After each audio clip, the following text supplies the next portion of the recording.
ஏங்க அது என்னங்க, தேர்தல் வரும்போது விடுபட்ட பெண்களுக்கு 36 லட்சம் பேருக்கு மறுபடி 36 லட்சம் பேர் விடுபட்டதை நேத்தான் கண்டுபிடிச்சிருக்காங்க. ஏன்னா 2 மாசத்துல தேர்தல்.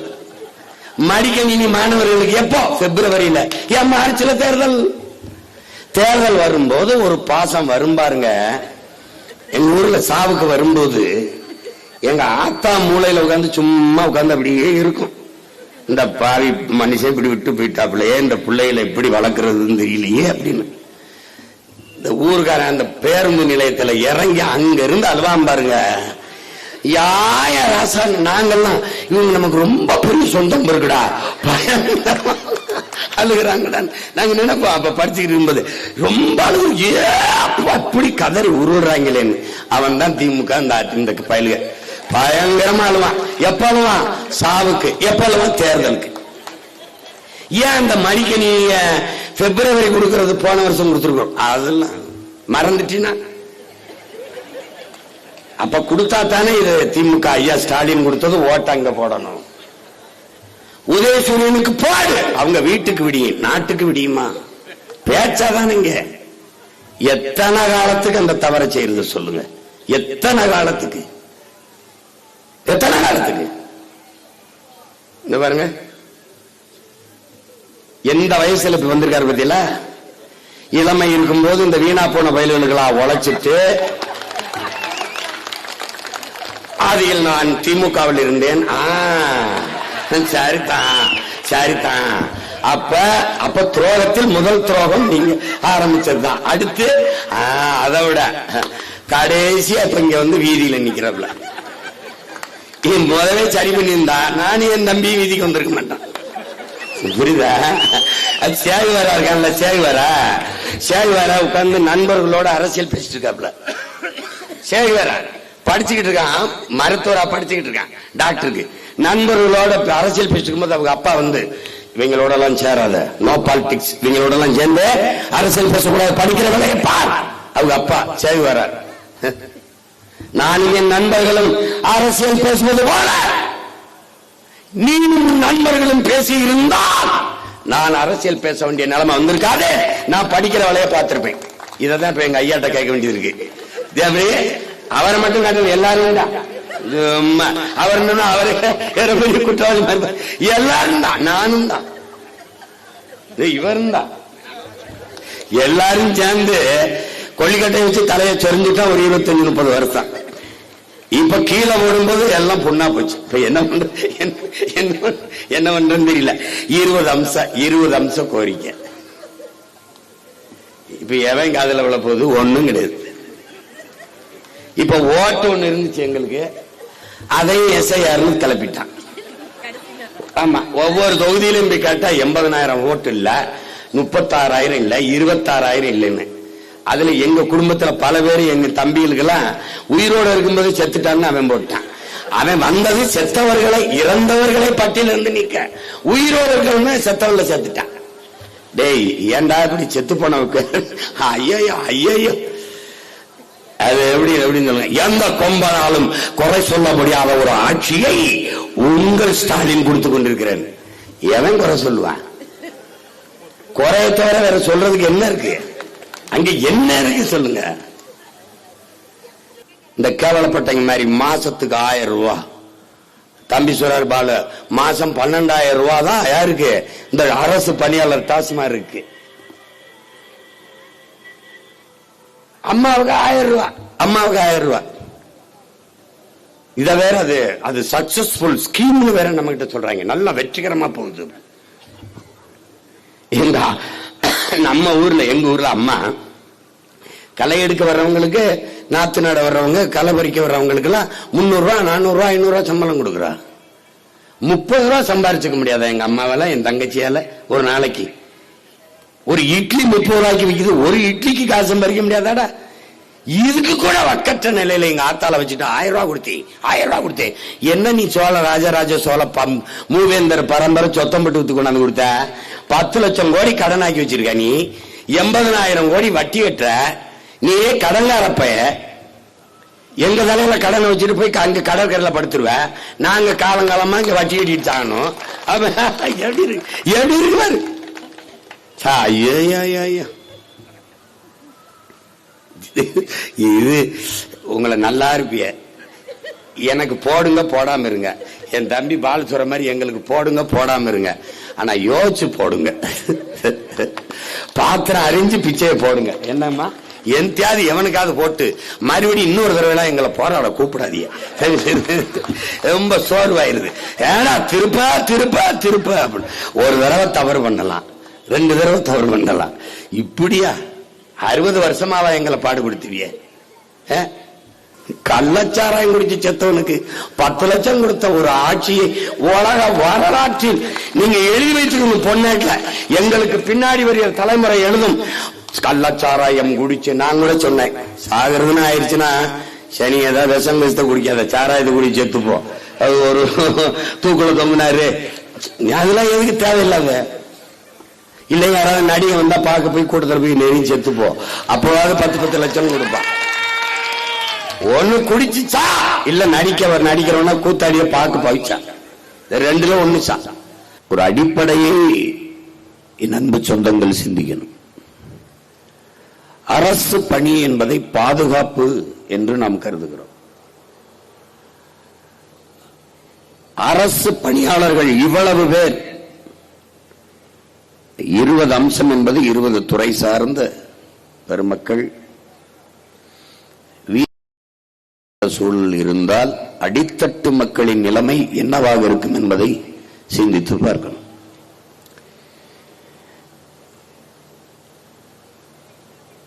அப்போ அரசு பணியாளர்களை பாதுகாக்காத அரசு அப்ப என்ன செய்யணும்? அரசு பணியாளர்கள் பாதுகாப்பான அரசை உருவாக்க நிறுவ பாடுபடணும். இதான் இந்த வழி இருக்கிறது. இதுல 20 அம்ச கோரிக்கை இருக்குது. இதுல எல்லா போராட்டத்திலையும் நாங்க பங்கேற்றிருக்கோம். நானும் சரி, தம்பி பங்கேற்றிருப்பாரு, இல்ல எங்க ஐயா பங்கேற்றிருப்பாரு. உங்களுக்கு தெரியும் நினைக்கிறேன். எல்லா போராட்டத்திலையும் நாங்க பங்கேற்றிருக்கோம். இன்றைக்கு ஆளுங்கட்சியா இருக்கிற கட்சி எதிர்கட்சியா இருக்கும்போது இந்த போராட்டத்தில் பங்கேற்றிருக்கிறது. இன்றைக்கு எதிர்கட்சியா இருக்கிற கட்சி இவர்கள் ஆளுங்கட்சியா இருக்கும்போது இந்த போராட்டத்தில் பங்கேற்றிருக்கிறது. அப்ப இந்த போராட்டம் நேற்று இன்று உருவானது இல்லை, பன்னெடுங்காலமா இருக்கு. இதே இன்றைய முதல்வர் மாண்புமிக்க ஐயா ஸ்டாலின் அவர்கள் இதே பகுதி நேர ஆசிரியர் பணி நிரந்தரத்திற்கு, சம வேலை சம ஊதியம் அதற்கான போராட்டத்திற்கு, பழைய ஓய்வூதிய திட்டத்திற்கு, எல்லாவற்றுக்கும் நடந்த போராட்டத்தில் அவரும் பங்கேற்றிருக்கிறார், நானும் பங்கேற்றிருக்கிறேன், பாட்டாளி மக்கள் கட்சியும் பங்கேற்றிருக்கிறேன். அப்படி என்றால் வெற்றி வாக்குறுதிகளை கொடுத்து அதிகாரத்துக்கு வருவதையே அவர்கள் நோக்கமாக வைத்திருக்கிறார்களே ஒழிய மக்களின் கோரிக்கைகளை ஏற்று அதை நிறைவேற்றி கொடுக்க வேண்டும் என்பது இல்லை.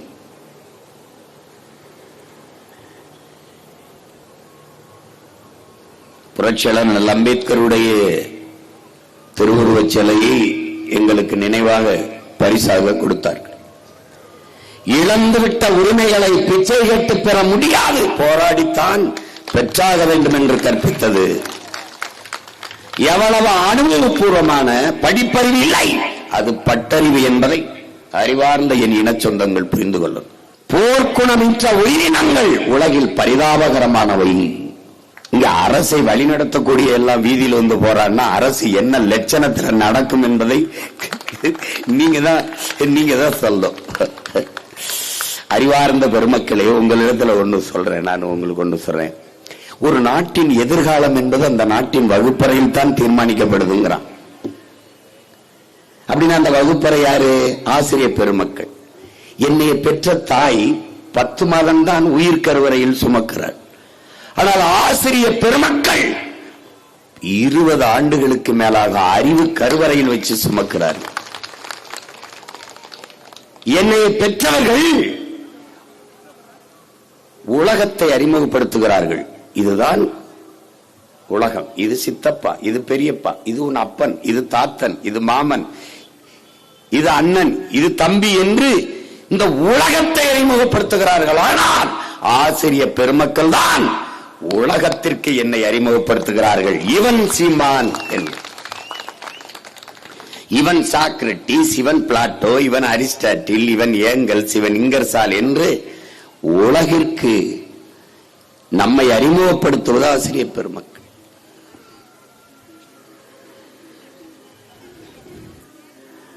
அந்த ஆசிரியர் பெருமக்களின் நிலையே வீதியில் இருந்தால் நாடு எந்த நிலையில் இருக்கிறது? ஆசிரியர்களே தெருவிற்கு வந்தால் அந்த தேசம் எந்த நிலையில் இருக்கிறது என்பதை அறிவார்ந்த பெருமக்கள். நானோ என் தம்பி பாலோ திருப்ப சொல்றோம், ஓட்டுக்காக நிற்பவன் இதை பேச மாட்டான், நாட்டுக்காக நிற்பவன் தான் இதை பேசுவான். நான் திரும்ப சொல்றேன், போட்டா போடு, போடலைன்னா போ, எனக்கு அதை பத்தி. ஆனால் எங்கள் பிறவி கடமை என்று ஒன்று இருக்கு, அதை செய்யறோம். உலகத்தில் கல்வியில் சிறந்த நாடுகள் 5 நாடுகள் இருக்கிறது. ஒன்னு தென்கொரியா, ஜப்பான், சிங்கப்பூர், ஹாங்காங், பின்லாந்து. இந்த பின்லாந்திலே யாருக்கும் மரியாதை கிடையாது, ஆசிரியர்களுக்கு மட்டும்தான். ஆசிரியர்கள் தான் பெரிய அளவில் தெய்வம் போல போற்றப்படுகிறார்கள்.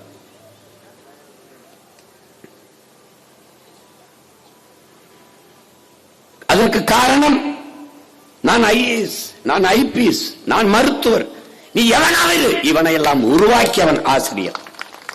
அதனால் அவனுக்கு மதிப்பதிகம். ஆசிரியர்களே உரிமைக்கு வீதிக்கு வந்துட்டா ஒன்னும் சொல்றதுக்கு இல்ல. இந்த நாடு இல்ல, சுடுகாடு என்று நாம் விளங்கிக் கொள்ளணும்.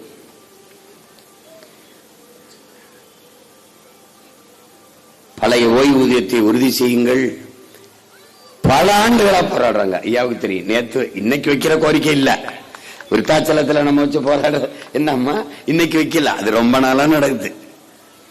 ஆனா இவங்க ஆட்சியில் இருக்கும்போது நாங்கள் வந்தால் நிறைவேற்றும் என்று வாக்குறுதி தருவதும், இவர்கள் ஆட்சியில் இருந்தால் நாங்கள் வந்து நிறைவேற்றும் என்று வாக்குறுதி தருவதும், ஆட்சிக்கு வந்து நம்மளை வீதியில தூக்கி போடுவதும் வழக்கமாக இருக்குது. இப்ப நாம் என்ன செய்யணும்? வெற்றி வாக்குறுதி கொடுத்தோம் தூக்கி ஒரு தடவை வீதியில போட்டா எல்லாம் சரியாயிரும்.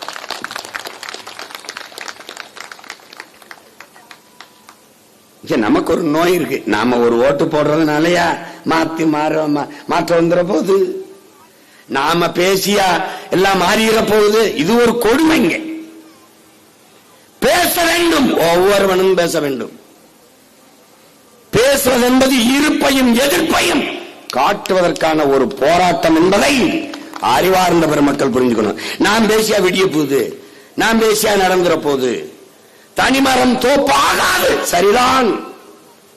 ஆனால் தனித்தனி மரங்கள் எல்லாம் சேர்ந்துதான் தோப்பாகிறது, அதுவும் சரிதான். மார்ட்டின் லூதர் கிங் சொல்றான், என்னடா 100 படிக்கட்டு இருக்கு, இப்படி பார்க்கும்போது அண்ணாந்து பார்க்கும்போது 100 படிக்கட்டு எப்படி ஏறுகிறது என்று யோசித்துக் கொண்டிருக்கிறான். அவன் சொல்றான், லூதர் கிங் அவனை பார்த்து, ஏய் நம்பிக்கையோடு முதல் படியில் ஒரு அடியை எடுத்து வை. ஒவ்வொரு படியா ஏற 100 படியும் காலு கீழே இருக்கும்ன்றான். அதுதான் கோட்பாடு. இப்படி பார்த்தா 5 படிக்கட்டு தான், அப்படின்னா 5 படிக்கட்டு ஏறிடலாம். அங்க நின்று பார்த்தா 5 படிக்கட்டு தான், இப்படி பார்த்தா 100 படிக்கட்டு. நீங்க மாறாதுன்னு நினைக்கிறீங்க. திமுக விட்டா வேற என்ன இருக்குது? வழி இருக்குதா? அதிமுக விட்டா வழி இருக்குதா? இது மாதிரி ஒரு கொடுமை. கற்றவர்கள் தான் இங்கே மற்றவர்களுக்கு வழிகாட்டணும். கற்றவர்கள் விலகிக் கொள்வதால் கயவர்கள் அதை நிறைத்து நாடு நாசமாய் கொண்டு. என் தம்பி பாலு சொன்ன மாதிரி அரசு பணியாளர்கள் தான் இந்த கேடுகட்ட கேவலங்கட்ட அதிகாரத்தை நிறுவியவர்கள். ஆபிரகாம் லிங்கன் என்ன சொல்றான்? இந்த உரிமையை வாய்த்து போராடுவதற்கு நீங்கள் தகுதி வைத்திருக்கிறீர்களா? யாராவது சொல்லு. ஏன் தகுதியான அரசை தேர்வு செய்யாததால் நீங்கள் தகுதியை இழந்திருக்கிறீர்கள். ஆபிரகாம் லிங்கன் என்ன சொல்றான்? ஒரு ஆட்சியாளன் செய்கிற தவறுக்கு ஆட்சியாளன் அல்ல பொறுப்பு. அந்த தவறான ஆட்சியாளனை தேர்வு செய்த மக்கள் தான் பொறுப்பு இருக்கணுங்கிறான். நீங்கள் தான். இவங்க வந்தாதான் நாங்க நல்லா இருக்க முடியும், எங்களுக்கு எல்லாம் செய்யறேன்னு இருக்காங்க. நீங்க உங்களை பார்த்தீர்கள், மக்களை பார்க்கவில்லை, நாட்டை பற்றி கவலைப்படவில்லை. படித்த அரசு பணிக்கு போனவர்கள் நிலைமை இதென்றால் அப்புறம் தம்பி பாலு சொன்ன மாதிரி எத்தனை காலத்துக்கு அந்த அலுவலகத்துக்கு முன்னாடி இந்த நிரந்தர பணிக்காகவும் பகுதி நேர ஆசிரியர்கள் 12,000க்கும் மேற்பட்ட ஆசிரியர் பெருமக்கள், பகுதி நேர ஆசிரியர்கள், ஆசிரியர் தேர்வில் தேர்ச்சி பெற்றவர்கள் 14,000க்கும் மேற்பட்ட பிள்ளைகள் பணி நியமனத்திற்காக காத்திருக்கிறார்கள். எதுவும் புதிதில்லை உடன் பிறந்தார்களே, அவர்கள் கொடுத்த வாக்குறுதிதான் நாங்கள் வந்தால் செய்வோம் என்று. ஏன் செய்யல? அதுவும் என் தம்பி பால் சொல்றாரு, அந்த கர்ப்பிணி பெண்களுக்கு ஓராண்டு விடுமுறை, அதுக்கு அவங்க செய்யல. நான் ஆட்சிக்கு வந்தால் இதை செய்வேன் என்று 2016 நான் கொடுத்த ஆட்சியின் வரைவை அதை எடுத்து செயல்படுத்தினாப்ல. என்ன இப்ப திமுக புதுசாக ஆட்சிக்கு வரலையே. அப்ப இம்முறை செயல்படுத்துற நீங்கள் இதற்கு முறை எத்தனை முறை வரும்போது ஏன் செயல்படுத்தல தெரியல. ஒரு நாடு சாராய பொருளாதாரத்தை நம்புது அப்படின்னா, அறிவார்ந்த பெருமக்களே, பேரன்புமிக்க என் பெற்றோர்களே, உயிருக்கினி என் உடன் பிறந்தார்களே, பாலின் சந்தை மதிப்பு 1,50,000 கோடி, 1,39,000 கோடி இருக்குது, கிட்டத்தட்ட 1.5 லட்சம் கோடி. சாராயம் 50,000 கோடி. இது உயிரை எடுக்கும், இந்த உயிரை கொடுக்கும். ஏன் பால் பொருளாதாரத்துக்கு வரல, சாராய பொருளாதாரத்தில் இருக்குது இந்த அரசு? அரசு உங்களுக்கு பால் கிடைக்கிறது எங்கிருந்து? ஆந்திராவில இருந்து. ஏன் நீ மாடு வளர்க்கல? அசிங்கம். இங்கே உற்பத்தியாளனும் விற்பனையாளனும் ஒரே ஆளாக இருப்பது தமிழ்நாட்டில். நான் வேளாண் குடிமகன், நான் கரும்பை விளைய வைப்பேன், நான் தான் உற்பத்தியாளன். ஆனால் விற்பனையாளன் நான் இல்லை. நான் நெல்லை விளைய வைப்பேன், விற்பனையாளன் நான் இல்லை. கத்தரிக்காய், தக்காளி விளை வைக்கிற நான், விற்பனையாளன் இல்லை. ஆனால் தமிழ்நாட்டு அரசில் உற்பத்தியாளனும் விற்பனையாளனும் ஒரேயாளாக இருக்கிற ஒரு துறை சாராயத்துறை, டாஸ்மார்க் துறை. அவனே தொழிற்சாலை வச்சிருக்கான், அவனே காய்ச்சறான், அவனே விற்கிறான். தாண்டா உலகத்துல கொடுமை. கள்ளச்சாராயம் குடிச்சு செத்தவனுக்கு 10 லட்சம் கொடுத்த ஒரு ஆட்சியை உலக வரலாற்றில் நீங்க எழுதி வச்சுக்கணும். பொன்னேட்ல எங்களுக்கு பின்னாடி வருகிற தலைமுறை எழுதும். கள்ளச்சாராயம் குடிச்சு நான் கூட சொன்னேன், சாகிறதுன்னு ஆயிடுச்சுன்னா சனி ஏதாவது விஷம் பேச குடிக்காத, சாராயத்தை குடி செத்துப்போ. அது ஒரு தூக்குல தொங்கினாரு, அதெல்லாம் எதுக்கு தேவையில்லாத. இல்லை யாராவது நடிகை வந்தா பார்க்க போய் கூட்டத்தில் போய் நெருங்கி செத்துப்போ, அப்போவாவது 10 லட்சம் கொடுப்பான். ஒண்ணு குடிச்சுச்சா இல்ல நடிக்கிறவனா கூத்தாடிய பார்க்க போயிச்சா, 2ல 1 நாட்டு பாதுகாப்புக்கு ராணுவத்திலாம் போய் செத்துறாத, 10 பைசா தர மாட்டான். ராணுவ வீரன் அவனா, ராணுவ வீரனா? இந்த நாட்டு விடுதலைக்கு தூக்குல தொங்கினவன் எங்க புதைக்கப்பட்டிருக்கான்னு தெரியாது. ஆனா இவங்க உலக புகழ்பெற்ற கடற்கரையில 2 ஏக்கர்ல படுத்திருக்காங்க சென்னையில. எல்லாம் மாறி ஒரு கேடுகட்ட கூட்டம். ஒவ்வொரு முறையும் இந்த கோரிக்கையை வைத்து வைத்து அரசு, மருத்துவர்கள், அரசு செவிலியர்கள் பணி நிரந்தரத்திற்கு, வேளாண் குடிமக்கள் விளைய வைத்த பொருளை கொள்முதல் செய்யுங்கள், சேமிப்பு கிடங்கு வைத்து எங்கள் விளை பொருளை சேமித்து வையுங்கள். வீதியில் முளைத்தது கிடக்கும் போது ஒரு வழி வரும் பாருங்க. நான் விளை வைத்த பொருளை, என் ஆத்தால் அப்பனும் விளை வைத்த பொருளை வீதியில் போட்டு நனைய வைத்து முளைக்க வைக்கிற நீங்கள் ஆந்திராவில இருந்து பொங்கலுக்கு அரிசி வாங்கி வருகிறீர்கள் என்றால் எங்களை எவ்வளவு தூரம் அவமதிக்கிறீர்கள். ஏன் நெல்ல அவிச்சு அரைச்சு அரிசியா வராத? இது கண்ணு மண்ணுமா வந்துருமா? அவ்வளவுதான் நமக்கு மதிப்பு, அவ்வளவுதான், அவ்வளவுதான். அவ காதல வாங்கிறது இல்லை. ஏன்? வாக்குக்கு காசு கொடுத்தால் வாக்கை வாங்கிக் கொள்ள முடியும் என்கிற நிலை உருவாயிருச்சு. அறிவார்ந்த பெருமக்களே, அன்னைக்கு வாக்கு செலுத்துகிற மக்கள், வாக்காளர்கள் தங்களுக்கான ஆட்சியாளர்களை தீர்மானித்தார்கள். இன்று ஆட்சியாளர்கள் தங்களுக்கான வாக்காளர்களை தீர்மானிக்கிறார்கள். அதுதான் இந்த சிறப்பு வாக்காளர் திருத்தம். என்ன பண்றான்? எனக்கு இவன் என் ஓட்டு, அவன் இருப்பான், மத்தவன தூக்கு. எங்கே போய்கொண்டிருக்கிறது இந்த நாடு? எதை நோக்கி போய்கொண்டிருக்கிறது நினைக்கிறீர்கள்? விதை தடுப்பு சட்டம் இருக்கிறது. என்னிடத்தில் தக்காளி விதை இருந்தால் அம்மாவுக்கு விற்க முடியாது, அவரிடத்தில் கத்தரி விதை இருந்தால் நான் வாங்க முடியாது, வாங்க கூடாது, சட்டப்படி குற்றம். மொத்த விதையும் சின்சாண்டோ மான்சாண்டோ நிறுவனத்துக்கு வித்தாச்சு, அவன் கொடுக்கிற விதைத்தான் நீங்க வாங்கி விதைக்கணும். விதையை துளைத்து விட்ட ஒரு நாடு நீங்கள். அடிப்படையே தப்பு, எல்லாம் தப்பு.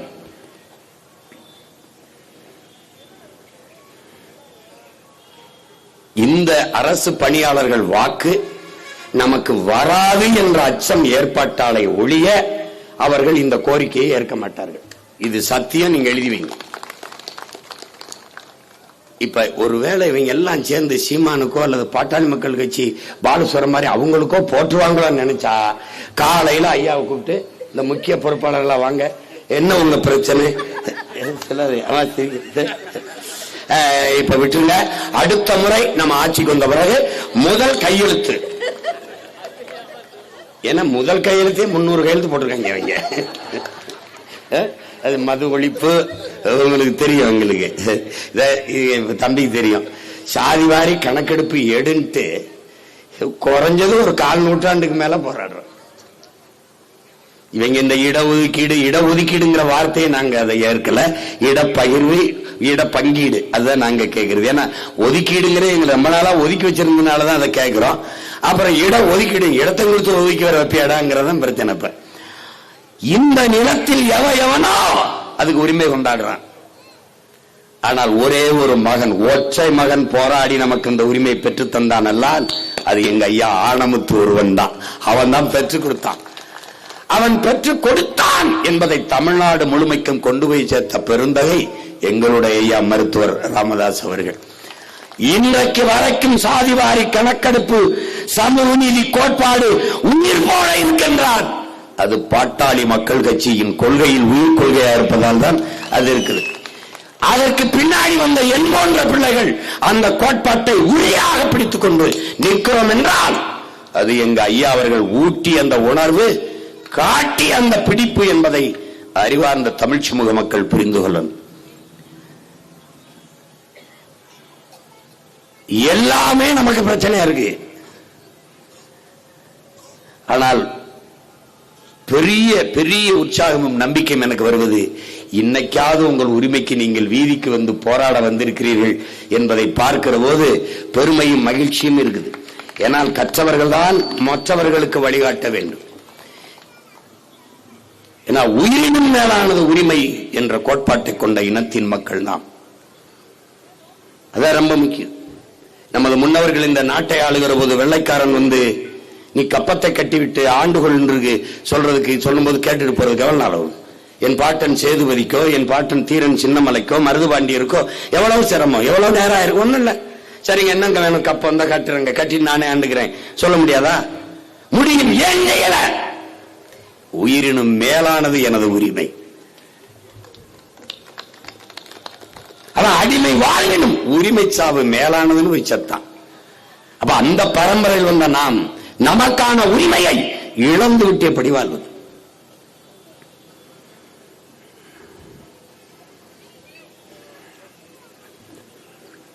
இது இல்ல.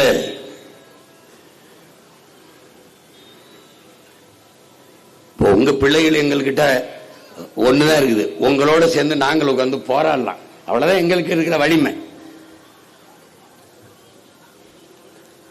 இங்கு ஒன்றுதான் என் உடன் பிறந்தார்களே, மக்களின் பிரச்சனைகளை அரசு கவனத்தில் எடுக்காத போது மக்களுக்கு இருக்கிற கடைசி வாய்ப்பு அரசை, அதிகாரத்தை கையில் எடுப்பதுதான், வேற வழி கிடையாது. இப்ப நாம் என்ன செய்யணும்? இந்த கோரிக்கைகளை ஏற்று நிறைவேற்றுகிற ஒரு அரசை உருவாக்கணும், நிறுவனம். அதுதான் நமக்கு இருக்கிற கடைசி வாய்ப்பு. இதுல வேற ஒண்ணும் இல்லை நம்மகிட்ட. அதானே எங்கள் தலைவன் சொல்வான், துன்பத்தை தந்தவனுக்கு அதை திருப்பி கொடுத்துருன்ட்டு. கடன் வாங்கினா திருப்பி கொடுத்துறோம்ல, அதான கண்ணியம், அதான நாகரிகம், அதான அது தர்மம், அதான அறம். அப்ப எவன் துன்பத்தை தந்தானோ அவனுக்கு திருப்பி கொடுத்துடணும். அப்ப அவன் நமக்கு துன்பத்தை தரான், அவனுக்கு திருப்பி கொடுத்துடணும். என்ன பண்ணிடணும்? எந்த அதிகாரத்தை வைத்து நம் கோரிக்கையை நிறைவேற்ற மறுக்கிறானோ அந்த அதிகாரம் அவனுக்கு இல்லாது செய்யணும். அதான் இங்க இருக்கிறது. அப்ப எவன் நிறைவேற்றுவானோ அவனுக்கு அதிகாரம் அவன் கைக்கு செல்லணும். இதாங்க இருக்கிற வாய்ப்பு. அதை விட்டுட்டு திருப்பி திருப்பி திருப்பி அவனுக்கு அதிகாரத்தை கொடுத்துட்டு மறுபடியும் மறுபடியும் வீதியில் நின்று போராடுவது என்பது அது அறிவார்ந்த சமூகம் செய்யற வேலை இல்லை. அது வேலை இல்லை.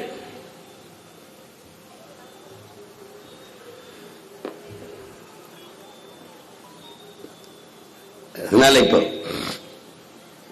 இந்த கோரிக்கையை நீங்கள் வைத்து போராடுகிறீர்கள். இதில் எல்லா கோரிக்கையும் எங்களுக்கு உடன்பாடு. நான் கூட கேட்டேன், என் தம்பிகள் இந்த டாஸ்மார்க் நான் வேலூர் சிறையில் இருக்கும்போது 300 தம்பிகள் போராடிட்டு இந்த கோரிக்கை முன்வைத்து போராடிட்டு சிறைக்கு வந்தார்கள். அப்ப உட்கார்ந்து பேசிக்கொண்டிருக்கும் போது தம்பி எல்லாம் சொன்னாங்க, இந்த மாதிரி ரொம்ப கஷ்டமா இருக்கு. என்னன்னா சீருடையோடு சின்ன சின்ன பிள்ளைகள் வந்து மது கேக்குது, அது கஷ்டமா இருக்கு. என்னப்பா படிக்கிற பிள்ளையே நீங்க எல்லாம் இப்படி இது பண்றீங்கன்னா, உங்க அப்பன் காசுல குடிக்கிறேன், கொடுத்தா கூட வேற கடைக்கு போறேன்னு சொல்லுது. அப்ப அப்படியே இதயமே நொறுங்கி போகுது. ஒரு தம்பி சொல்றான், அழுகுறானா, என்னடா பண்றது பண்ண, எப்படியாவது வந்து இத மூடு நீ வந்து அப்படின்னா. சரி, அப்ப உங்களுக்கு எல்லாம் வேலை என்ன பண்ணலாம்னு சொல்லு அப்படின்னா, நாங்க ஒண்ணு செய்யறோம்னே, பிச்சை எடுத்து கூட பொழைச்சுக்கிறோம், நீ மூடி விட்டுருன்றான்.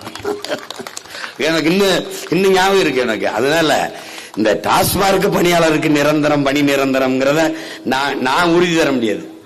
வேணா உங்க கோரிக்கையை ஏற்று போராடுறேன், ஆனா நான் தான் மூடிடுவேன். அதான் சொல்றேன். அது சொல்றேன், அது எதுக்கு சொல்ல வர, நான் மாற்று வேலை கொடுத்துறேன். கல்வி, கல்விக்கேற்ற வேலை, வேலைக்கேற்ற சம்பளம், அதை கொண்டு வாழ்கிற பெருமை மிக்க வாழ்வு. சாராயம் கிடையாது, சாராயம் கிடையாது. அறிவார்ந்த பெருமக்கள், காலையில் ரொம்ப நேரமா நீங்க இருக்கிறீங்க, இதுல இருள் வேற ஆயிருச்சு. ஒரே தான் இங்கே நம் தலைவர் பெருமகன் பாலசுப்ரமணியாவும் தம்பி பாலு அவர்களும் வலியுறுத்தி சொல்லிட்டாங்க, உங்கள் கோரிக்கையோடு நாங்கள் உங்களோடு நிற்கிறோம். எங்களை கட்சி சார்ந்தவர்கள், ஒரு அரசியல் இயக்கம் சார்ந்தவர்கள் என்று நீங்கள் கருதாதீர்கள். உங்கள் உடன் பிறந்தவர்கள், உங்களிடமிருந்து உங்களுக்காக வந்தவர்கள் என்பதை நீங்கள் கவனத்தில் எடுத்துக் கொள்ளுங்கள். இந்த கோரிக்கையை அரசு ஏற்று, எந்த அரசு ஏற்று நிறைவேற்றுவேன் என்கிற உறுதியை தருகிறதோ அதற்கு நாங்கள் வாக்களிப்போம் என்கிற முடிவை இந்த கூட்டம், இந்த மாநாட்டு தீர்மானத்தில் நீங்கள் நிறைவேற்ற வேண்டும். அப்படி இல்லை என்றால் எந்த அரசு நிறைவேற்றும் என்று சொல்லுதோ அந்த அரசை தேர்வு செய்வோம், உருவாக்குவோம் என்ற முடிவை நீங்கள் எடுக்க வேண்டும். ஆனால் அறிவார்ந்த பெருமக்கள், நீங்கள் ஒரு அறிவு பரம்பரையின் வாரிசு. நாமல் எல்லாம் உலகிற்கு அறிவை கடன் கொடுத்த இனத்தின் மக்கள். இந்த மண் சாதாரண மண் இல்ல. விருத்தாச்சலமும் கடலூரும் இந்த மாவட்டம் தமிழ் தேசிய இனத்தின் மாபெரும் புரட்சியாளன் என் தாத்தா கலியபெருமாள் உளவிய மண். தமிழ் தேசிய இனத்தினுடைய விடுதலைக்கு போராடிய மிகப்பெரிய புரட்சியாளன் என் அண்ணன் பொன்பரப்பி தமிழரசன் பிறந்த மண், உளவிய மண். அவன் காலடி பட்ட இடத்தில், அவர்கள் விட்ட மூச்சுக்காற்று உளவிக் கொண்டிருக்கிற இந்த நிலத்தில் நின்று நாங்கள் இந்த உங்களுக்காக இந்த கோரிக்கையை ஏற்று போராடுவது என்பது பெருமைக்குரியது. ஆனால் தொடர்ந்து நாம் போராடிக்கொண்டே இருக்க முடியாது, அதுக்கு ஒரு முற்று வர வேண்டும். அப்படி என்றால் நம் கோரிக்கையை ஏற்காத அரசை தூக்கி வீசிவிட்டு அதை கவனிக்கிற, ஏற்கிற ஒரு அரசை நாம் உருவாக்க வேண்டும் என்கிற முடிவுதான் நம்மகிட்ட இருக்கிற இறுதி வாய்ப்பு. அதுதான் என் அன்பிற்குரிய மக்களே, நாம் நேசிப்போம். அந்த பெண் நம்மை நேசிக்கவில்லை என்றால், நம்மை நேசிக்கிற பெண்ணை எப்படி மனமுடித்து வாழ்வோமோ அப்படித்தான். இவன் செய்யல, தூக்கி போடுறான், எவன் செய்வானோ அவனை தூக்கி வைக்கிறா. இதுதான் இங்க இருக்கிற கடைசி வாய்ப்பு. அந்த முடிவுக்கு அறிவார்ந்த பெருமக்கள் வர வேண்டும். காலம், களம் ரொம்ப கிட்டத்தில் இருக்கிறது. 4 மாதங்கள் கூட இல்லை. நம் இடத்திலே வலிமை மிக்க கருவி இருக்கிறது, வாக்கு என்கிற கருவி. அதை அநீதிக்கு எதிராக, அடக்குமுறை, ஒடுக்குமுறை, அதற்கு எதிராக நம்முடைய உரிமையை காக்க, வருங்கால தலைமுறையின் பாதுகாப்பை உறுதி செய்ய அந்த ஆயுதத்தை தூக்குவோம். இந்த போராட்டத்தில் உணர்வெழுச்சியோடு பங்கேற்ற மதிப்புமிக்க பெருமக்கள், பல்வேறு துறைகளை சார்ந்த பொறுப்பாளர்கள் எல்லோரும் இங்கே வந்திருக்கிறீர்கள். குறிப்பாக பெண்கள் பெரும் எண்ணிக்கையில் பங்கேற்றிருக்கிறீர்கள். உங்கள் எல்லோருக்கும் பெண்கள் பங்கேற்காத போராட்டமும் புரட்சியும் வென்றதாக வரலாற்றில் செய்தி இல்லை. நீங்கள் இங்கே வந்து என்னுடைய ஐயா அம்மா எல்லாம் வந்து என்னுடைய அலுவலகத்தில் நீங்கள் அவசியம் வர வேண்டும் இந்த போராட்டத்துக்கு என்று கும்பிடும் போது என்னை படிப்பிச்ச ஆசிரியர் பெருமக்கள் என்னை கும்பிடுவது போல இருந்தது, கூச்சமாக இருந்தது. இதற்காவது நம்ம போடணும்டா, சண்டையை போடணும்டா அப்படின்னு. அதனால இது உங்க வேலை இல்ல, உங்கள் பிள்ளைகள் எங்களின் வேலை. எங்களிடத்தில் ஒப்படைங்கள், நிம்மதியாக போயிருங்கள். இதை நிறைவேற்றுவோம். இல்லை என்றால் நிறைவேற்றுகிற அரசை நாம் உருவாக்குவோம். நம்பிக்கையோடு செல்லுங்கள். மறுபடியும் போராட்ட களத்தில் கூட வேணாம். சாதித்த ஒரு கூட்டத்தில் இந்த கோரிக்கையில் எல்லாம் வென்று விட்டோம் என்ற ஒரு வெற்றி கூட்டத்தில் நாம் கூடுவோம். போராட்டத்தில் பங்கேற்ற அனைத்து துறை பொறுப்பாளர்கள், பெரியவர்கள், ஆசிரியர் பெருமக்கள், துப்புரவு தொழிலாளர்கள் எல்லாமே இருக்கிற பிரச்சனையை தனியார் மயப்படுத்தல் தான். எதையும் நிரந்தரம் இல்லாது பகுதி நேரம் தொகுப்பு இப்படி. ஏனால் பணி நிரந்தரம் செய்தால் ஓய்வூதியம் கொடுக்க வேண்டும். அதனால் முதலாளிகளிடத்திலே ஒப்பந்த கூலிகளாக கொடுத்து விடுவது, இதுதான் போக்குவரத்திலிருந்து எல்லாவற்றிலிருந்தும் நடக்குது. ஆசிரியரிலிருந்து மருத்துவரிலிருந்தும் இதுதான் நடக்குது. இதை மாற்ற வேண்டும். இந்த தாராளமயம் தனியார் மயம் உலகமக பொருளாதார கொள்கையை ஏற்றுக்கொண்டதால் இந்த நாடு இவ்வளவு பெரிய வீழ்ச்சியை சந்தித்திருக்கிறது என்பதை அறிவார்ந்த பெருமக்கள் நீங்கள் அறிவீர்கள். எல்லாவற்றையும் மாற்ற முடியும். மாற்றம் என்பது மானுட தத்துவம். மாறாது என்ற சொல்லை தவிர மற்றவை அனைத்தும் மாறிவிடும். மாற்றம் என்பது சொல் அல்ல, செயல். மாற்றுவோம். புரட்சி எப்போதும் வெல்லும்.